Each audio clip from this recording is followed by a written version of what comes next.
This is Pastoring in the Digital Parish, your resource and point of connection for building digital ministry strategy and bringing your congregation into the digital age. Hi, my name is Ryan Dunn. I'm the proctor for this podcast, which seeks to be the digital ministry class that you just didn't get in seminary. This episode is part of our How It Started versus How It's Going series. And I brought those questions to Brandan Robertson, who's a pastor who has found success with engaging content on platforms like TikTok. In this session, we discuss the importance of authenticity in today's media landscape and how cultivating a sense of community can be a powerful tool for evangelism. We also delve into the challenges and pitfalls associated with digital ministry, such as the negative impact that it can have on our spiritual health. And finally, we explore the unique calling that has led Brandan to become a bridge builder between different versions or views of Christianity and how he confronts theological disagreements with empathy and love. Let me tell you about another key factor for forming community: safety for the most vulnerable. Safe Sanctuaries, Nurturing Trust Within Faith Communities is a new and comprehensive resource that continues the tradition of Safe Sanctuaries ministry by building on its trusted policies and procedures. If you want to learn more, go to safersanctuaries.org or call 1-800-972-0433. And as long as I'm giving you some info, here's some on our special guest for this session. Reverend Brandan Robertson is a noted author, activist, and public theologian working at the intersections of spirituality, sexuality, and social renewal. Robertson is most known for his work as the TikTok pastor, creating thousands of TikTok videos on inclusive theology, which have garnered over 215,000 followers and 5 million views. So let's see how it started with Brandan Robertson and how it's going. Brandan Robertson, thank you so much for joining us on Pastoring in the Digital Parish.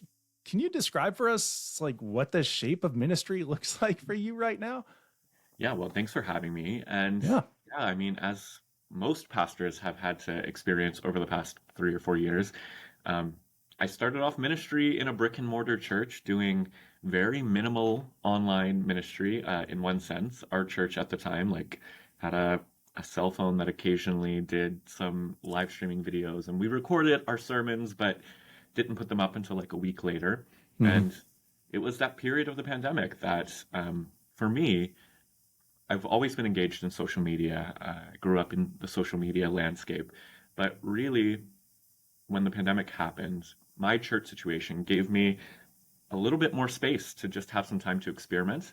And I noticed some clergy in my area starting to get on this app called TikTok that I refused to get on because I thought it was for teenagers doing dances, and was like, this is just not me. I was going to be a stubborn millennial. Yeah. But I started getting on, and my first few TikToks were dances in clergy colleges. Really? Okay. I'm very glad people can't find those anymore. I was going to ask if they're still available. They're far down the TikTok feed. But I started just talking about theology, and that's kind of my sweet spot. I'm primarily a teacher. That's how I see myself. And so I just started talking about progressive, inclusive Christianity. And really, within a matter of a month, we got up to 1,000, 2,000, 3,000 followers on TikTok, and it just kept growing. So I sat down with my church team at the time and said, we need to utilize this. And we started seeing hundreds of people coming from TikTok over to our now iPhone camera Sunday services that we were doing at the start of the pandemic. And really, the long story short for me was, after seeing the growth of TikTok and then that feeding over into our live stream service, and then also feeding over into other social media platforms, a couple of factors led me to make the decision to leave my brick and mortar church ministry. It was kind of the end of my contract, and I said, I'm going to kind of jump into seeing if you can do digital ministry full time. And so in 2021, maybe, I launched Metanoia Church, which was a fully digital online community. We started off with a bang. We had 500 people show up on our first Zoom Sunday service, and I was blown away. But I think what we've seen over the past few years is that those numbers have started to dwindle and online engagement has started to change significantly. In the pandemic, I thought ministry in the digital world is the future. I think that's what we all thought. And I still think that digital ministry is vitally important. But now, obviously, lots of people are returning to brick and mortar churches. People are longing for physical connection. And so I'm also starting to re-engage in a traditional ministry while also trying to figure out how do you bring this virtual hybrid digital component into the brick and mortar ministry space. And there's a lot we can get into of what I think that will look like, but right now I'm kind of, balancing both of those worlds. But can you tell us a little bit about it? You used air quotes on the traditional ministry, and I guess we would probably also refer to that as kind of like an embodied ministry or Sure. brick and mortar. I think that's a good term for it as well. Yeah. Can you tell us about what that looks like? Yeah, I mean, for me, I'm about to, I don't know when this will air, but on July 1st, I'll be stepping into a traditional pastorate position in New York City. And so stepping back into a 150-year-old building with all the problems that come with that, but also recognizing that the digital component of my ministry has not gone away. People are discovering progressive, inclusive Christianity through my and many other progressive clergy's platforms. But the question that I'm getting in my inbox now isn't so much, is there a digital space we can connect with you, but rather, are there churches like what you're teaching that teach what you teach in my community? And so really trying to discover like, okay, we're going to do the traditional Christian ministry thing in a Sunday service with real people, but my 200,000 followers on TikTok obviously are not going to show up to my church most Sundays. And so it's how do we begin to take this digital platform that I have and that so many others have cultivated and start plugging that in unique ways to not only real church communities, but I also think the pandemic taught us that every Sunday church attendance, I think is a thing of the past. I think most people don't see showing up every Sunday as vitally as they would have even 5 years ago. And so even thinking about things like how do you do gatherings across the country or cultivate small groups that I might not actually be present at, but are connected through my digital platform where people can once a month get together in a coffee shop or a pub or in a church basement and talk about faith and do Christian rituals. And even without my digital ministry component, right, I think those kind of gatherings are already happening. They were already happening before the pandemic. And it's just, again, playing with how do you take this vibrant community online and ensure that people can actually find tangible, physical, embodied support in the communities where they live. Well, let's go back in the story just a little bit. It sounded like TikTok was really kind of the I don't know, the blossoming factor in your expansion in ministry, at least in terms of exposure and meeting new people. When you first started on the platform, did you have a strong sense of what you were building? Like, were you hoping that, I might get on with a couple dancing videos and then we'll get to the theology? Or did you have a clear content ideation in mind? Yeah, I mean, not really. Okay. At the time that I got on TikTok, I can't say that I knew of anyone that was doing kind of theology talk. Not to say that I started it, but I think a bunch of us around the same time were like, let's just see what happens if we talk about the things we care about. And I do think I realized early on that something was happening. I think the biggest thing I realized in the pandemic, and many other sectors realized this, was that there's been this myth that our society and that younger generations are getting dumber, so to speak, like we're getting shorter sentences and not really concerned about deep education. And I think 7-second attention span and right.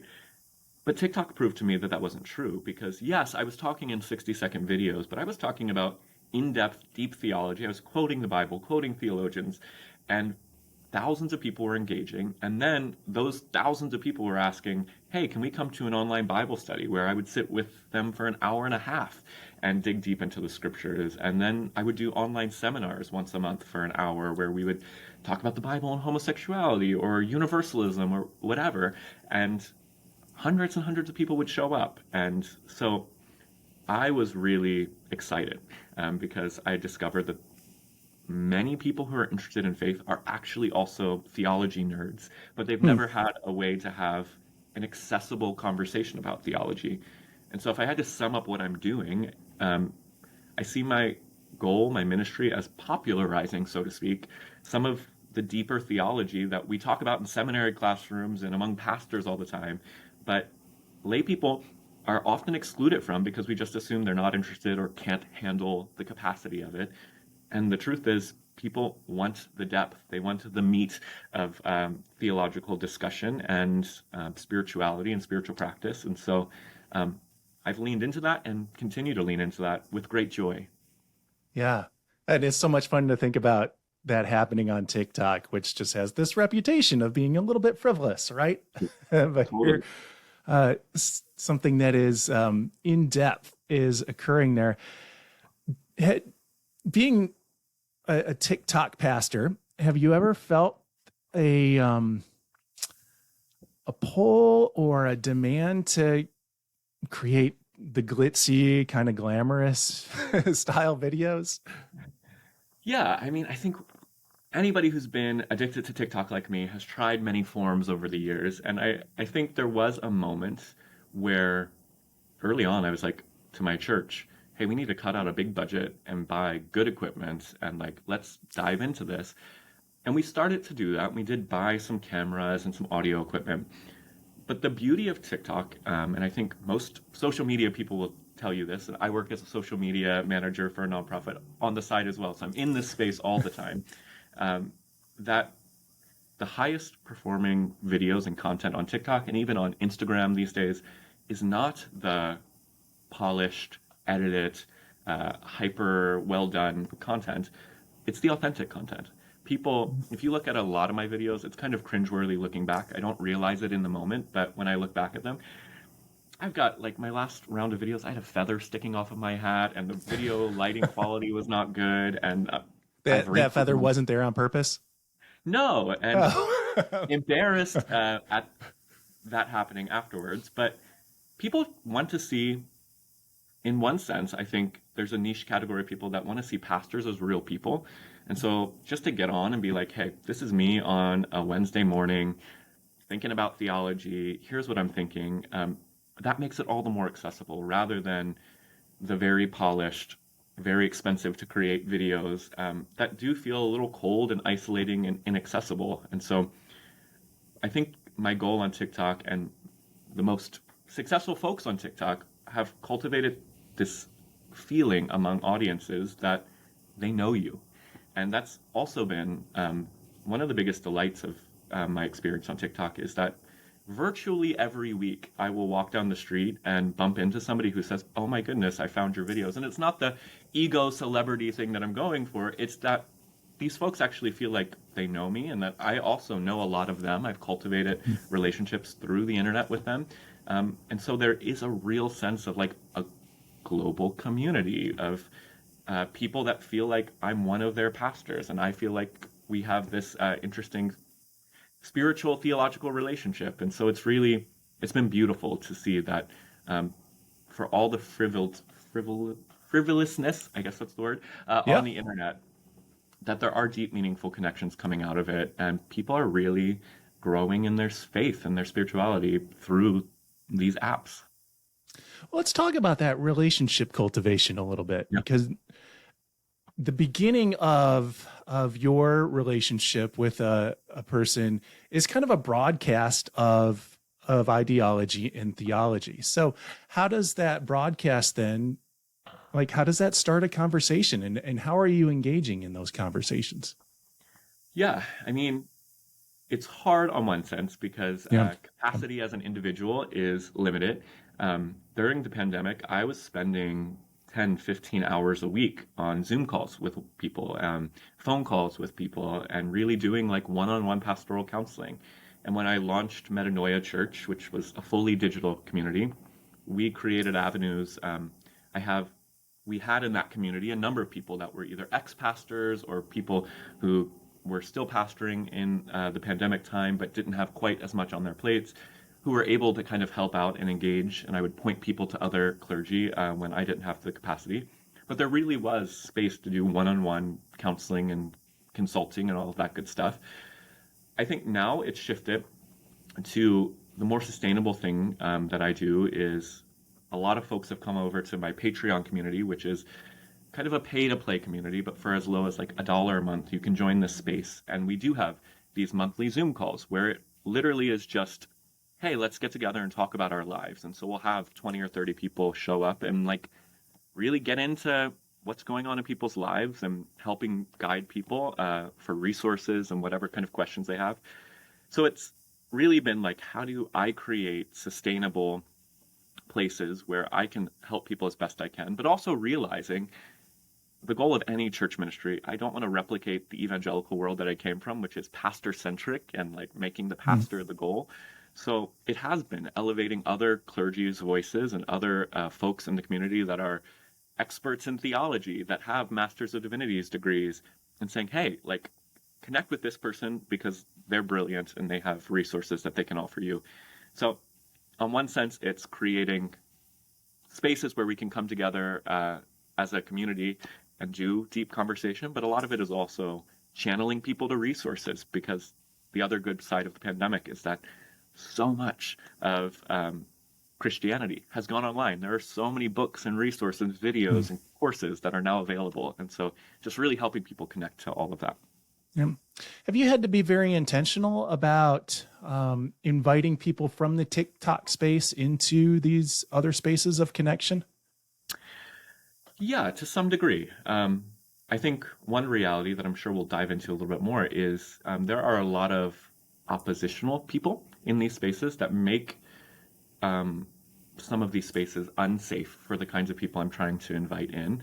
Part of my TikTok, almost uniquely, like I have such a degree of kind of hateful comments and trolly comments on my TikToks that I don't see in very many other videos.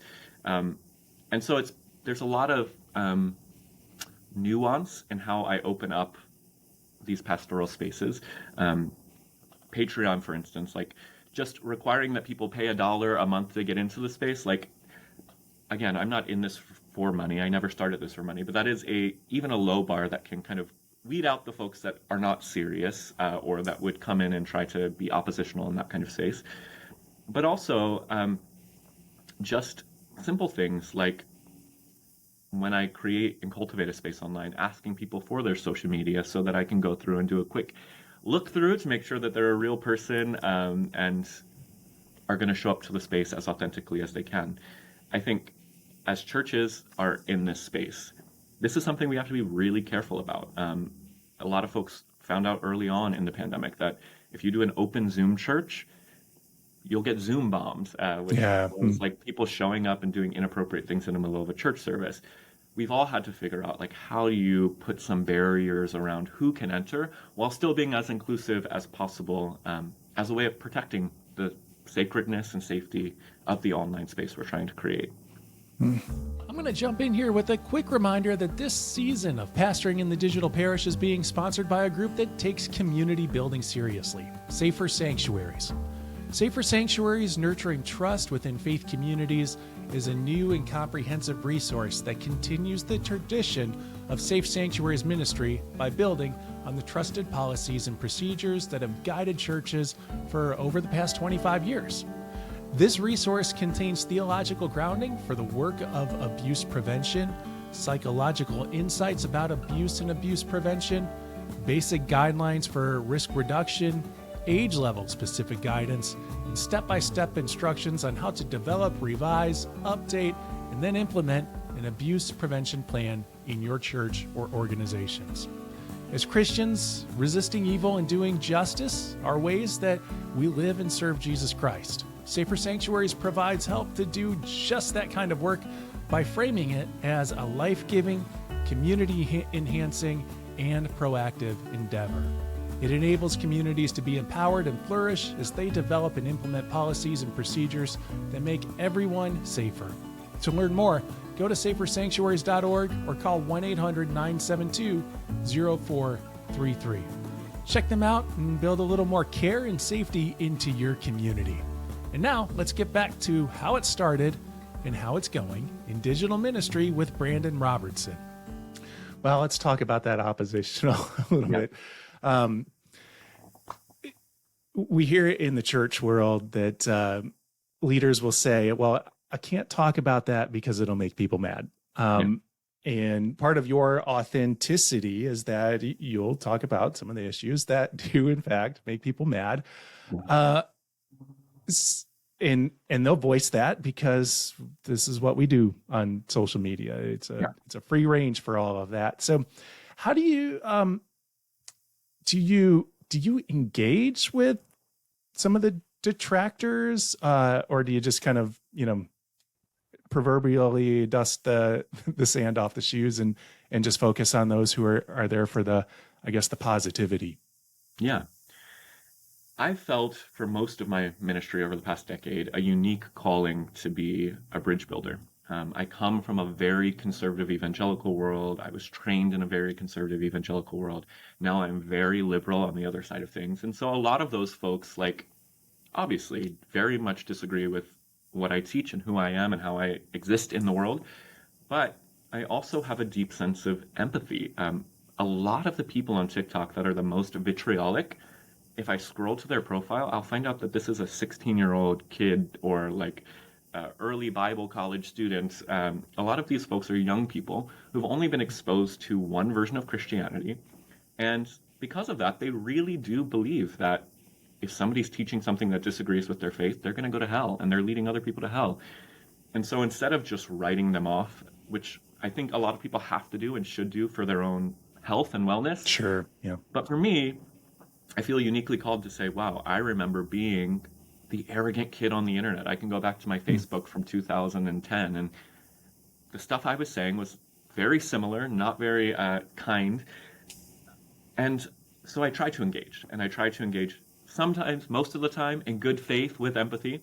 I do admit that part of the pandemic social media thing that we've all leaned into is that polarization can happen to the best of us. And I do find myself sometimes getting a little too snarky or whatever. And I do have to reel myself back in. But I really do want to confront what I see as theology of fear with a theology of grace and love. And if nobody's willing to speak to those people, or if we're only willing to mock them, I don't think we can actually have a good witness for Christ. I don't think we can actually change anyone's heart or mind. And so I would say probably 3/4 of my content these days is responding to people that disagree with me, sometimes very nastily so. But I really believe that if we can show up with grace and love, we can change hearts and minds. And I feel like that's what I'm called to do. Okay. And those responses don't result in a snowball effect? They sometimes do. Okay. I think one of the things, and anybody engaging in digital ministry, this is something I would recommend they really think through. Our country, clearly, the United States, speaking to folks that are here, is in a really unique moment of divisiveness, of demonizing and hatred across the divides that we have. And so in the last year in particular, I've seen the level of hatred ratcheting up. And because, like you said, I do dive into most of the controversial topics head first, a lot of that has been directed at me, and a lot of it has gotten to levels of threats and violence. And I've had to spend a lot of time with my local police department turning over comments and things like that. So that's not something to wipe off lightly. That's something that will happen if you seriously engage in this digital space. And I do have to be mindful of, if I'm going to respond to a certain comment, I kind of want to know who I'm responding to. Again, it's a little bit of research to make sure that this isn't just kind of a troll with hyper anti-LGBT views, for instance, that is just going to use this as fuel to their hateful fire. I try to engage with people that are engaging in good faith. And I've had to do a lot of work in my own life of setting up rhythms of disconnecting, because as much work as I've done to make sure I'm psychologically healthy as I'm doing this work, when you spend hours every day reading hundreds of comments telling you you're a false teacher that's leading people to hell and are going to burn in hell for eternity, that will get to the best of us. And so setting up rhythms of, I'm going to pull back, I'm going to focus on my well-being. The world doesn't need my TikToks every single day, and so I'm going to be fine if I disconnect and center myself a little bit. And so those rhythms, I think, are really vital for anyone engaging in this space. Cool. Well, let's talk about that pullback rhythm then. Do you Yeah. put almost like office hours around the time that you'll spend on digital media? I'd love to say that I did that. I think there are periods in the past 4 or 5 years that I have done that very successfully. My life now looks just so scattered because I'm spinning so many plates from a Yeah. work perspective and a life perspective. Um, and so what I do is I will limit content creation and engagement to no more than an hour or two a day. And there are like up until last week, I was off TikTok for an entire month because things got very vitriolic and there were just a lot of concerning things I was seeing. And I was like, this is not good for me. And again, the other side of social media that I want to make clear is it can be very bad to our spiritual health in the sense of ego and in the sense of like feeling like you're building an audience and you need to keep building an audience and you need to compete with other creators that are in the space to get a bigger audience. And whenever I find that rising up within myself, I really try to be disciplined enough to say, wow, this is not what I'm called to do. This is not who I'm called to be. Let me step back. Let me disconnect. And let me make sure that I'm engaging in this work with authenticity and for the right reasons. And so, again, the digital world, it's a beautiful, impactful space, but it is a cultivator of narcissism. It's a cultivator of divisiveness. And so we've got to own that, name that, and create practices and boundaries around that to protect ourselves. Yeah. That's such a good reminder. We get caught up in the metrics of it all, Yeah, right? And yeah, totally. that really the key metric is making that relationship happen. So Yeah. important reminder. Well, you're in such a wonderful position right now in terms of having built this platform. And I'm going to be fascinated to see how this translates over into your brick and mortar practice of ministry, for lack of a better way of putting it. Yeah. But as you are kind of crossing this threshold now, is there something that you wish that you could kind of tell your younger self, the Brandan Robertson who was just starting out on TikTok or just starting out as a blogger, or whatever, that may have made this this transition of ministry easier? It's a good question. I think on one hand, I would have told myself to start with more intentionality earlier.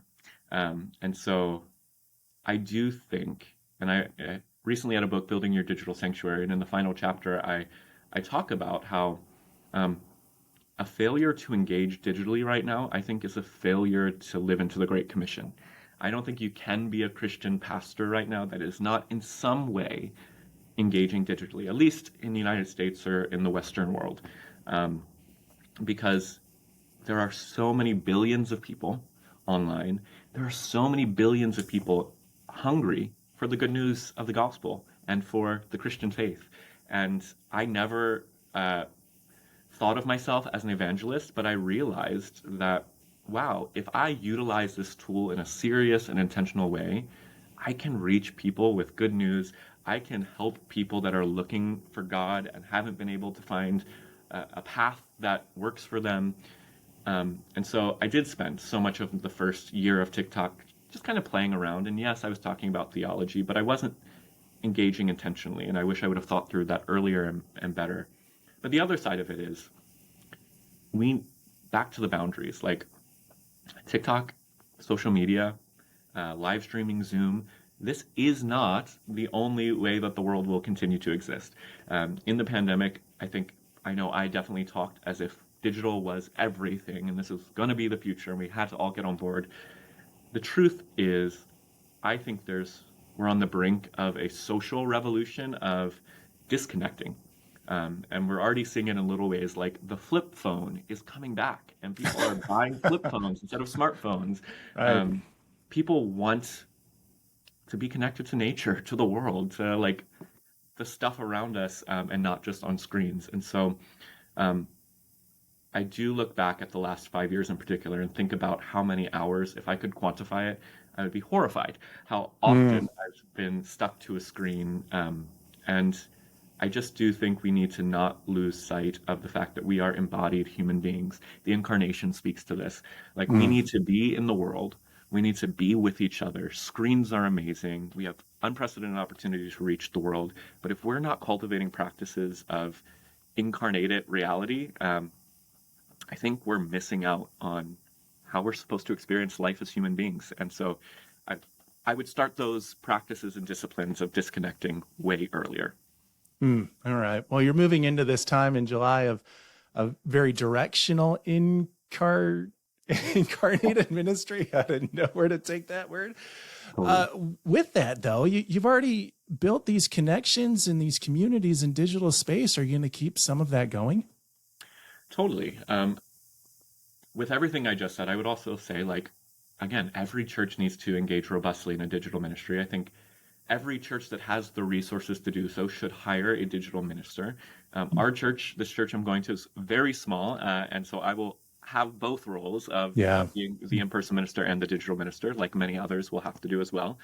But I do, and I have talked to this church of like, you're hiring me, and I want to carve out time to continue to cultivate this space because it does benefit, and I don't like to use that language, but it does benefit the brick and mortar community to know that we Mm. have this group out here that will be benefiting from our Sunday morning services, and that many of the folks on my digital platforms I know will start showing up to our virtual services and want pastoral counseling and want to engage in Bible studies in the brick and mortar church.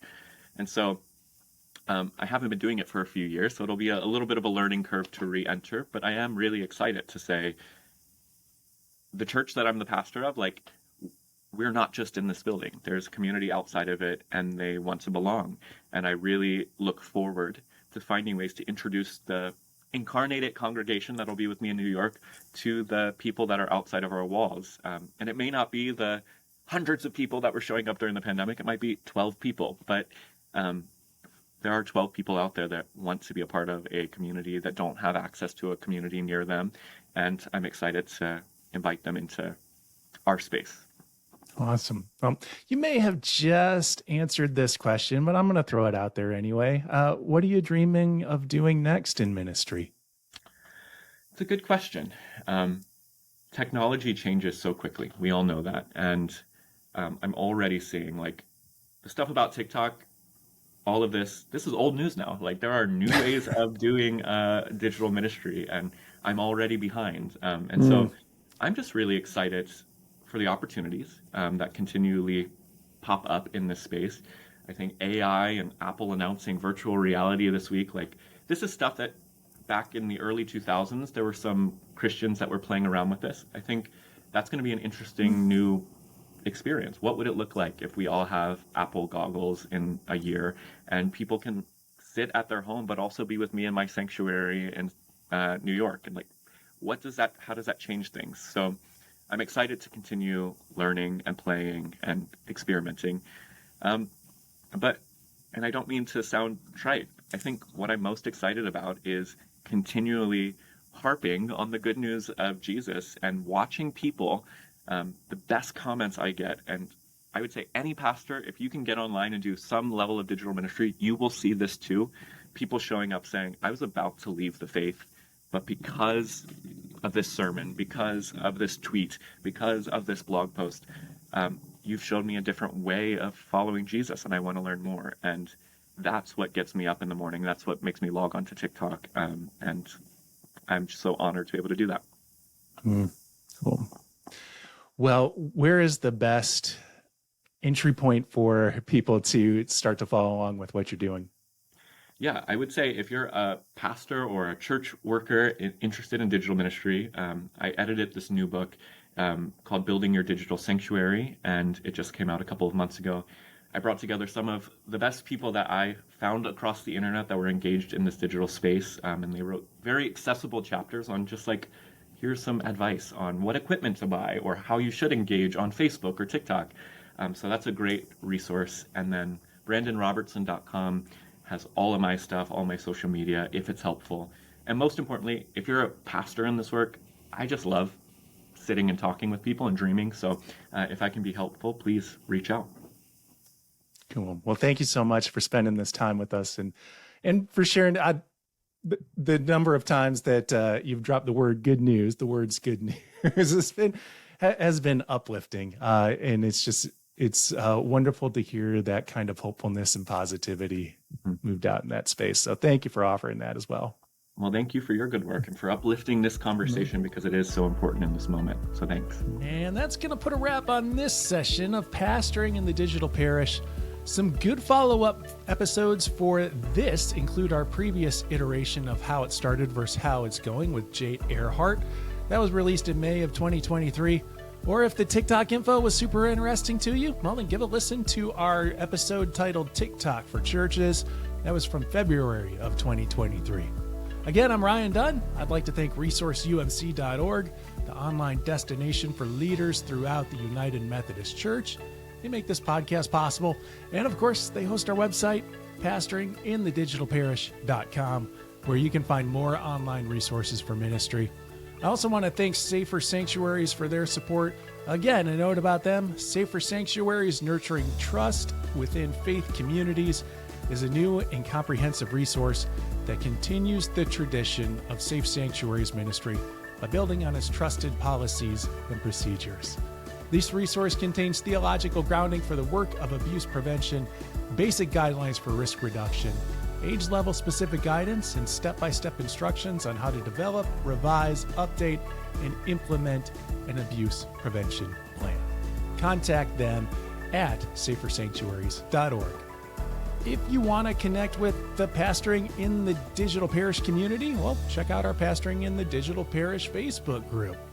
You can also send me questions and ideas for future sessions at digitalparish@umcom.org. Another session comes out next week. In the meantime, peace.